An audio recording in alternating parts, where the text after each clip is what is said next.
our fifth presentation in this series is from Matt Smith, who will talk to us about anthropogenic CO2 emissions and global nutrient intake. Matt?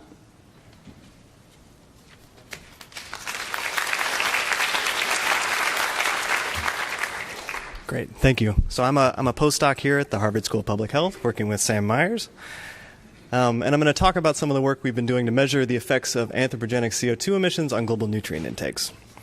So the backdrop of this is that global carbon emissions are increasing. They've been doing so for decades. And here they are shown in these black dots over time against several climate change scenarios, looking at the forecasted CO2 emissions in the future.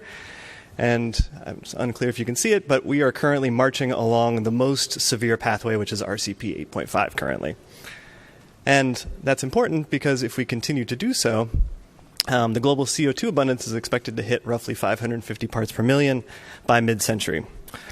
And that number is important because under 550 parts per million, so Sam Myers published a paper a few years ago in Nature showing that several crops that we depend on for nutrition have lower nutritional content when grown under elevated CO2 when compared to ambient CO2 levels. So here are several different crops shown organized by photosynthetic group, so C3 grasses, C3 legumes, C4 grasses and tubers. And for across iron, zinc, and protein, you can see several of the combinations have a decreased nutritional content under elevated CO2 when compared with ambient, which is what's shown on the y-axis here. And this is a problem because globally our dietary supply of nutrients is dependent on CO2-affected crops. If you make very rough assumptions for bioavailability of iron, roughly 63% of bioavailable iron is derived from plants that would be affected by this, 51% of zinc, 43% of digestible protein. And moreover, the poorest countries tend to be most reliant on plants for this nutrition because they are deriving, they're consuming the least amount of animal source foods compared to the rest of the world. And currently, deficiencies for all of these nutrients are high. Roughly 1 billion people are suffering from each of these nutritional deficiencies, probably more so for iron. And so losing an additional source in the diet could exacerbate these problems.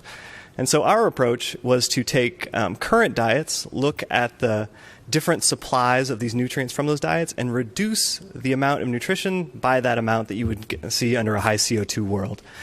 And after that, identify the countries that would be at highest risk for increased deficiency under that scenario. And so here is just the top-line result from that, which shows the geographic distribution of the increased risk of deficiency across all three of those nutrients, so a combined zinc, iron, and protein deficiency. And you can see pretty heterogeneous distribution of this. The highest risk country here is India, which is at high risk across all three because of its high reliance on C3 grains for its nutrition and its high rates of malnutrition currently.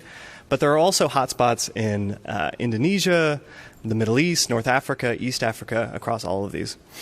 And if you take just those countries that are in the top three risk categories and sum up the number of people that would be most vulnerable to the health effects from becoming deficient in these nutrients, which are mainly children under 5 and women of childbearing age that are most susceptible to the health burden, it's roughly 658 million people would fall into that category, which is 27% of the global total. So in addition to the many other health effects that we may expect under climate change, this is another one that could be added to the list that may exert a significant health burden in the future. So thank you.